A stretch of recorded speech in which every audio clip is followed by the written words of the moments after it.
হতে পারি নাই, হাফিজ হইতে পারি নাই।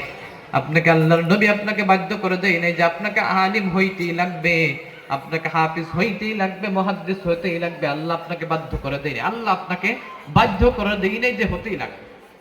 বিশ্বনবী বলেন এতটুকু দ্বীনি শিক্ষা অর্জন করেন, এতটুকু ইলমে দ্বীন অর্জন করেন যা দিয়ে নাকি আপনি নামাজ রোজা আপনি সুন্দর করে পড়তে পারেন, শুদ্ধ করে পড়তে পারেন।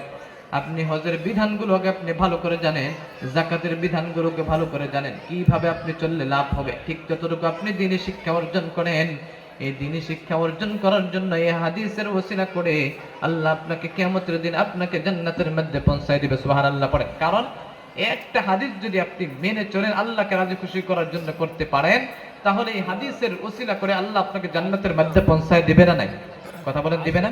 নিশ্চয়ই দিবে, যদি আল্লাহর কাছে কবুল হয় না। এইবার দেখেন কতটুকু হাদিস শিখলে আপনি ভালো করে জানেন, যা দিয়ে নাকি আপনি নামাজ পড়তে পারবেন, রোজা রাখতে পারবেন, হজকে আপনি পাক পবিত্রতা কিভাবে হবেন, এইগুলো এতটুকু আপনি যাবতীয় যেগুলো লাগে আপনাদের চলা অবস্থায়, এতটুকু যদি আপনি দ্বীনি শিক্ষা অর্জন করতে পারেন, তাহলে কিয়ামতের দিন আল্লাহ আপনাকে জান্নাতের মধ্যে